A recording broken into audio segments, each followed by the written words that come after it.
The best laid schemes of mice and men gang aft agly and leave us naught but grief and pain for promised joy. In 1785, the Scottish poet Robert Burns wrote these lines for a small mouse whose nest he accidentally destroyed while ploughing his field. The mouse had built a wonderful nest for the winter. Its plan was flawless, but humanity's massive plough destroyed everything in an instant.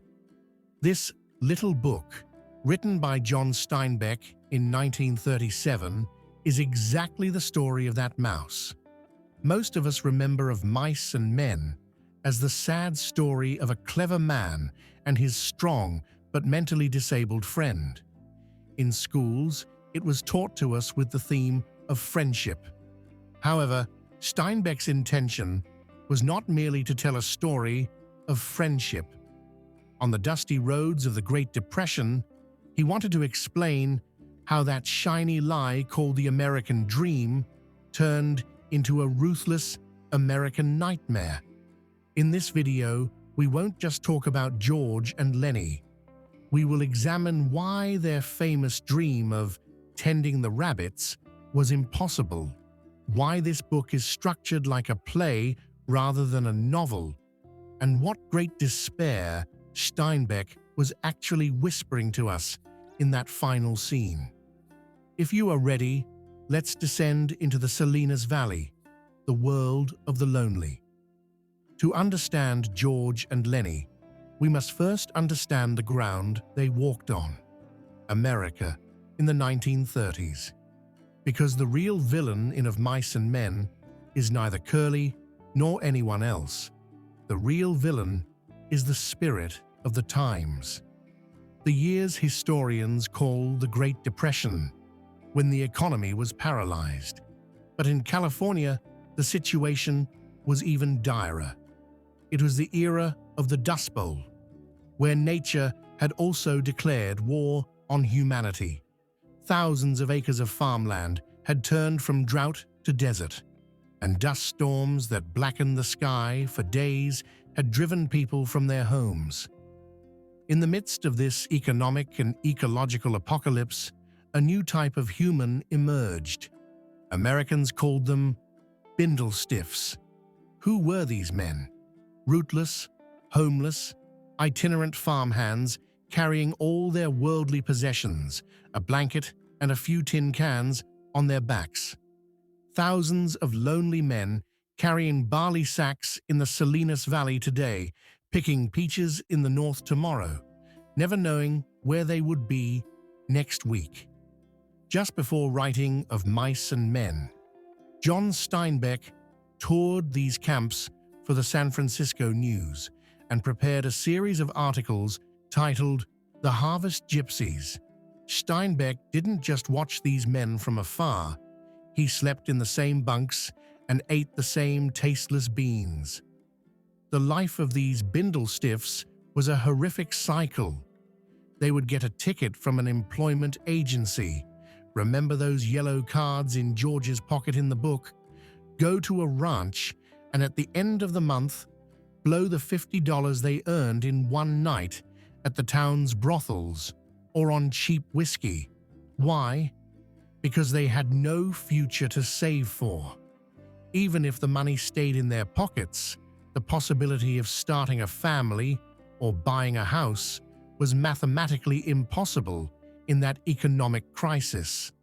That is why they had numbed their emotions. They didn't attach themselves to anyone. They didn't like anyone. For a bindle-stiff, the man next to him was just a rival. If one got sick, the other would take his job. This is exactly why the boss at the beginning of the novel looks at George and Lennie with such suspicion. The boss asks them, "You two, what's your stake? Why are you letting this guy hang around? Are you taking his pay?" Because in that world, in that ruthless world of the 1930s, for two men to be friends, to look out for each other, was abnormal. Loneliness was the rule. Friendship was the exception. In this wild west where everyone tried to survive alone and mistrust was ingrained in the marrow, George and Lennie's partnership was like a slap in the face of the system. Attentive readers will have noticed. In the novel, George frequently plays solitaire. Even the name of the game is meaningful. Solitaire, meaning alone. Even with Lennie by his side, George is actually in deep isolation due to the spirit of the era. And so, Of Mice and Men begins on this desolate, dusty, and merciless stage of history. And onto the stage enter two figures who look nothing alike. Although George and Lennie seem to be at the center of this story, Steinbeck actually lets us listen to a chorus of the lonely. Every character on the ranch represents a different shade, a different pain of loneliness.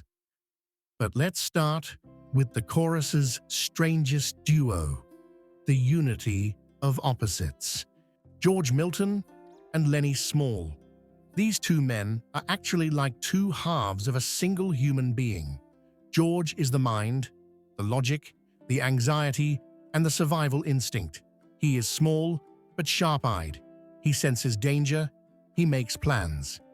Lennie is the pure body, uncontrolled power, and primal urges. Although his last name is Small, his stature is gigantic. However, his mind is trapped in a childhood where time has frozen. If we make a psychological reading, George is the ego. He knows social rules. Lennie is the id. He only wants to touch, wants to love. But because he doesn't know the limits of his strength, he destroys. The relationship between them is not just a friendship, it is a symbiotic necessity. Without Lennie, George is just an ordinary lonely worker. His life would melt away in bars and at gambling tables. But Lennie gives him a purpose. Taking care of him, protecting him, separates George from other bindlestiffs, turning him into a sort of father figure. Without George, Lennie is too vulnerable to survive even a single day in the wild. However, the world surrounding this duo is just as tragic as they are. In that dark bunkhouse lined with beds, we see a man trembling with the fear of old age and uselessness. Candy. This old swamper, having lost one hand on the ranch, is actually the future fear of us all.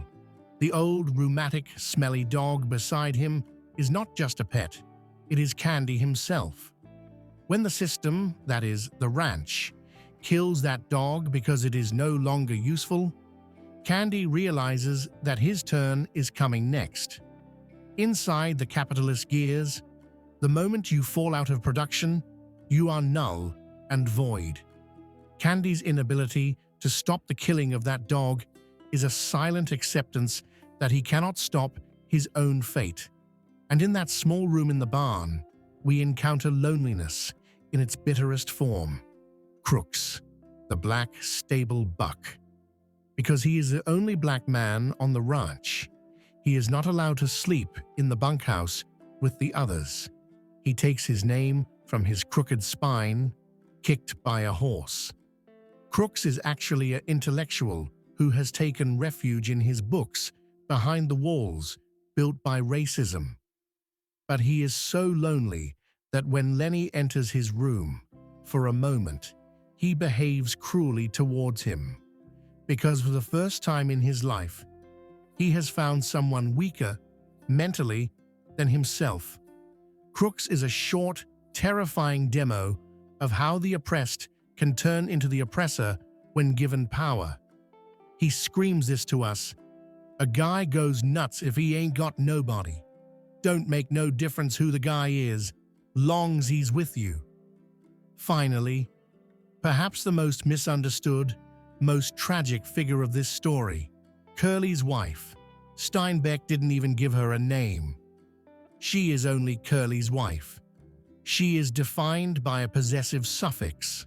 The reader initially sees her as a tart, jailbait, or a woman looking for trouble. With her red shoes, makeup, and flirtatious glances at the workers, she is a dangerous figure.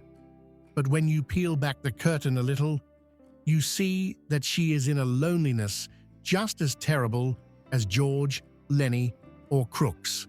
Her husband, Curley, sees her only as an object and is constantly jealous. There is not a single woman on the ranch she can talk to. She has dreams. She wanted to be an artist, to be in the movies, but suddenly found herself in a loveless marriage on this dusty ranch. Her attempts to come and chat with the workers are not immorality, but merely an effort to be seen. It is a way of saying, "Look at me, I am here too, I am a human too."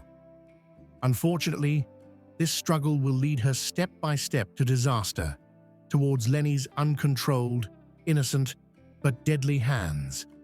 All these characters live on the same ranch, only meters apart. But there is a distance of eternity between them.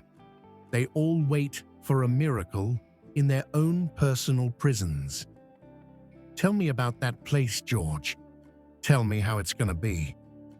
This sentence, which Lennie makes George say at almost every opportunity with the excitement of a child, is the beating heart of the book. George has told this story so many times that the words have turned into the rhythm of a memorized prayer. Their dream: a little piece of land, a cow, some pigs, chickens, and of course, the rabbits Lennie loves so much and will feed with alfalfa. But the real magic of this dream is not in the rabbits or the pigs. The real magic is hidden in George's sentence. And we wouldn't have no boss running our lives. We'd work when we wanted, and if we didn't want to, we'd sit by the stove and listen to the rain. This is not a simple farm dream. This is a declaration of freedom. This is the purest form of the famous American dream. The belief that if you work hard, you can determine your own destiny. George and Lennie survive in this dark world by holding on to this illuminated sanctuary created inside their heads. This dream is the only thing that separates them from those other bindlestiffs wasting their money in bars. They have a future. At least they believe they do. And this belief is so strong, so contagious, that at one point it pulls in the rational man, Candy, and even the skeptical and cynical Crooks. Remember, when Candy offers to put up his saved money, that impossible dream turns, just for a moment, into a real plan. Even George begins to believe it. "I bet we could swing her," he says. As readers, we fall into the trap at that moment too. Steinbeck makes us believe we are sitting by that warm stove in that little house. Maybe we say a happy ending is possible for these two poor souls. However, Steinbeck brings down the brutal sledgehammer of realism right here. The main theme of the book is not the beauty of dreams, but their impossibility.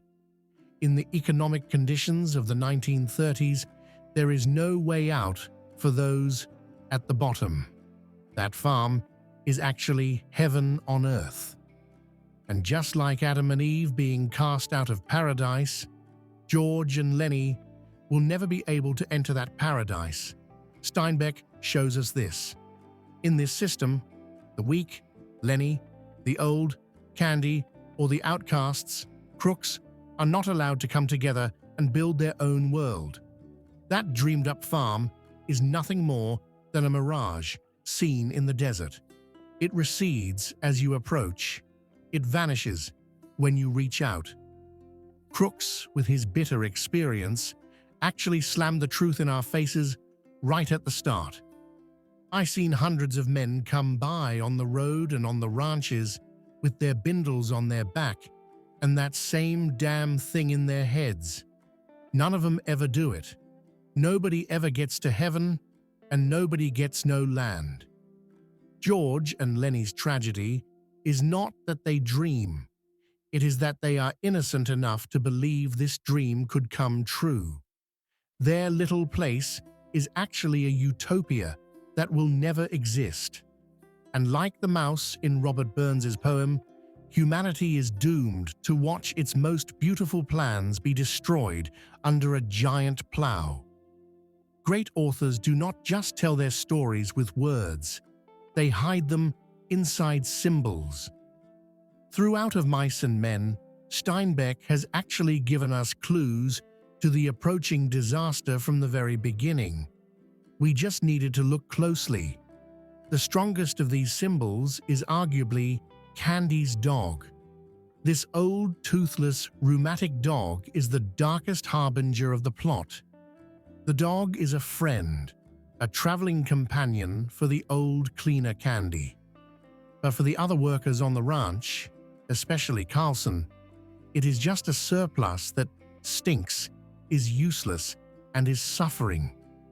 Carlson taking the dog outside and shooting it in the back of the head with a single bullet is not just the death of an animal. This scene is a bloody rehearsal for the finale. Steinbeck lets us watch Lennie's fate in advance here.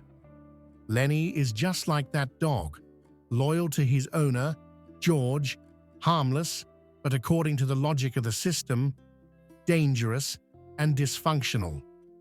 It is no coincidence that the gun used to shoot the dog is the same gun that kills Lennie at the end of the novel, a Luger pistol.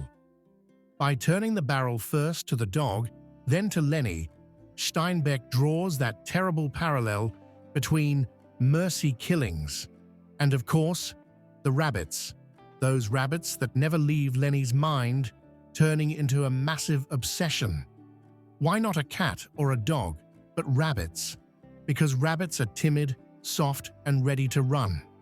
The only thing Lennie seeks in his rough, calloused, violent world is softness. He seeks an innocence he can escape to and caress, away from hard realities. But the tragedy is this. Lennie is unaware of his physical strength. Everything he wants to love, the mouse, the puppy, and finally a woman with soft hair, he kills simply because he loves too much and holds too tight. The rabbits symbolize the peace Lennie wants to reach, but also his destruction of that peace with his own hands. We must also touch upon the symbolism of hands here. Steinbeck constantly emphasizes the character's hands. Curley's hand, like a boxer's hand, is always in a fist, ready to fight. He even wears a glove full of Vaseline on one hand to keep it soft for his wife, a symbol of his sexual insecurity and complexes. Lennie's hands are frequently compared to bear paws in the book. They are not functional like human hands, but uncontrolled like an animal's claws. In the scene where he crushes Curley's hand like a piece of paper, we see what a deadly weapon these hands can turn into. And finally, the card game, Solitaire, that George plays. Every time George sits on his bunk, he shuffles the deck and lays out a game for one. This is a picture of his fate. Even with Lennie there, George is actually doomed to play solitaire, to finish the game alone. No matter what cards are dealt, the end of the game always leads to loneliness. All these signs drag us toward that riverbank, toward that inevitable finale where the beginning and the end meet. Naturally, we arrive at the most crucial, most heartbreaking part of the story, the anatomy of the finale. This is the part where the viewer's throat should tighten. We will discuss not just a death, but the weight of a choice. And in the end, we return to where we started, to the banks of the Salinas River, among the green pool and the rustling trees. Steinbeck structured the story in a perfect cycle. Everything started here, and everything had to end here. But the atmosphere has changed now. The hopeful sunlight of the first chapter is gone, replaced by the eerie shadows of the evening. And from the distance, the footsteps of an approaching lynch mob, of a vengeful Curley, can be heard. When George finds Lennie in the brush, he faces a terrifying math problem. And this problem has no right answer. There is only the lesser evil. If he does nothing, Curley and his men will catch Lennie.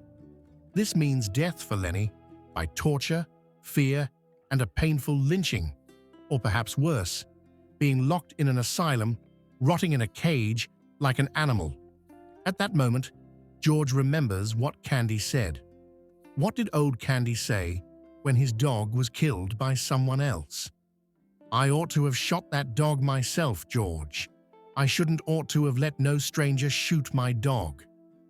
George's decision to pull that trigger is not a murder, but the most difficult act of responsibility in the world at that moment. It is the only way to protect Lennie from Curley's hatred. In that final scene, George doesn't get angry at Lennie. He doesn't yell at him. On the contrary, he gives him a final gift. He makes him tell that beloved story, the farm, in their dreams.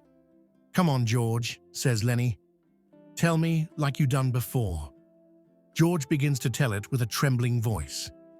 He turns Lennie's face toward the river, toward his dreams, toward that invisible paradise. Lennie is the happiest person in the world at that moment. He is thinking of his rabbits, the alfalfa, his safe home. There is no fear, no pain. And when George places the Luger pistol against the back of his friend's neck, the last thing Lennie hears is not a gunshot, but the peace George promised him. By killing Lennie, George has actually saved him. But the moment he pulls the trigger, not only Lennie dies. That famous American dream, that little farm dream, also dies at the end of that barrel. George is free now. Yes, he can now spend his earnings at the bar, go to a brothel. He doesn't have to take care of anyone. But he has also lost his soul. He is now, just like everyone else, just like those Bindlestiffs, a truly lonely man. After the gun goes off, the others emerge from the brush. Carlson and Curley look at Lennie lying on the ground and say, "Now what the hell you suppose is eating them two guys?" This is the most shattering, coldest sentence of the book. Carlson and Curley cannot even comprehend what George has lost, what it means to kill a friend with one's own hands. In their world, empathy is dead.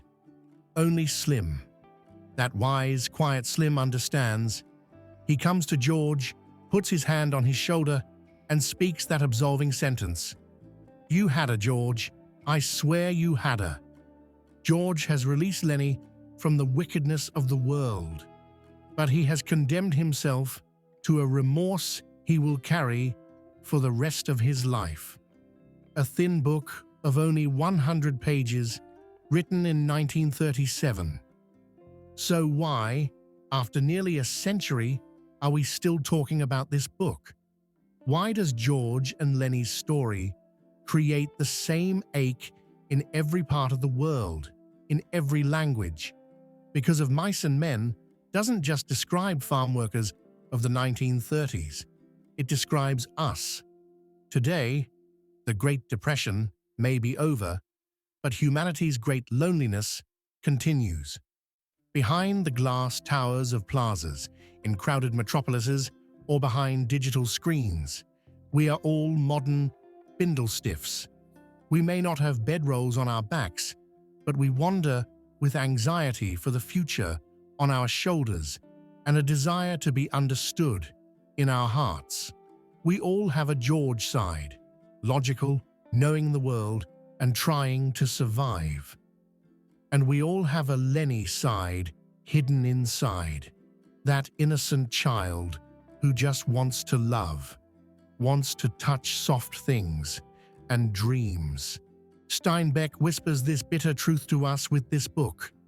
The world is hell for sensitive hearts. Those filled with pure love like Lennie have no chance of survival at this table of wolves. And those like George, in order to survive, are forced to kill that innocent part within them, that dreaming child, with their own hands. When George pulled that trigger, Lennie reached his paradise. But what about George? He was left alone, with the punishment of those who remain, that is, remembering. Before ending the video, I want to ask you that difficult question. I await your answer in the comments. If you were by that riverbank, if you had that gun in your hand, and your only friend in the world across from you, would you abandon him to be lynched? Or would you shoulder that heavy burden like George and pull the trigger?